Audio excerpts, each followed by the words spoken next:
ലോകമാകെ ഇത്തരമൊരു ആക്രമണം കണ്ട് വിറങ്ങലിച്ച് നിൽക്കുമ്പോൾ ആ ആക്രമണത്തിന് നേതൃത്വം കൊടുക്കുന്ന നെതന്യാഹുവിനെ കെട്ടിപ്പിടിക്കുന്ന നരേന്ദ്രമോദിയാണ് നാം കാണുന്നത്.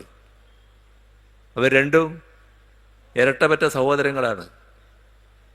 ഇസ്രയേലിലെ ഇന്നത്തെ ഭരണത്തിന് നേതൃത്വം കൊടുക്കുന്നവരും ഇവിടുത്തെ RSSഉം രണ്ടും ഇരട്ടപ്പറ്റ സഹോദരങ്ങൾ. അതിൻ്റെ ഭാഗമായി ഇസ്രയേലിനെ പിന്താങ്ങുന്നു. അമേരിക്ക നടത്തിയ ആക്രമണത്തെ അപലപിക്കാൻ തയ്യാറില്ല. പരമ്പരാഗതമായി നമ്മുടെ രാഷ്ട്രവും ഇറാനും തമ്മിൽ വലിയ തോതിലുള്ള ബന്ധത്തിലാണ്. പരസ്പര ബന്ധം, ദൃഢമായ ബന്ധം രാഷ്ട്രത്തെ ഏകപക്ഷീയമായി ആക്രമിച്ചപ്പോൾ ആക്രമിക്കപ്പെട്ട രാഷ്ട്രത്തിനു വേണ്ടി ഒരക്ഷരം ഉരിയാടാൻ നമ്മുടെ പ്രധാനമന്ത്രിക്കാവുന്നില്ല.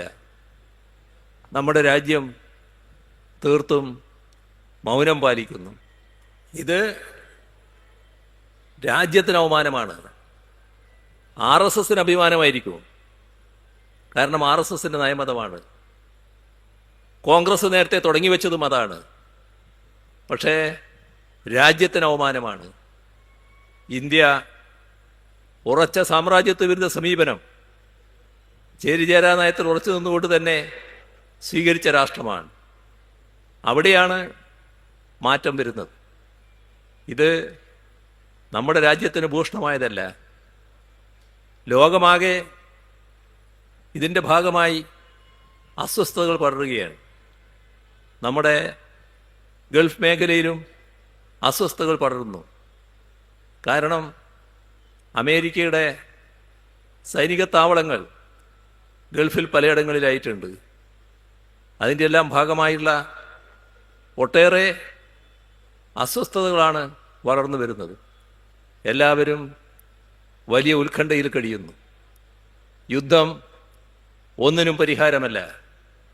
അടിയന്തരമായി ഈ കാര്യങ്ങൾ അവസാനിപ്പിക്കേണ്ടതാണ്. ഇത്തരം കാര്യങ്ങളിൽ ഇടപെടാനാണ് ഐക്യരാഷ്ട്രസഭ. പക്ഷേ ഐക്യരാഷ്ട്രസഭയെ അംഗീകരിക്കാത്ത, ഫലത്തിൽ അംഗീകരിക്കാത്ത രാഷ്ട്രമാണ് അമേരിക്ക.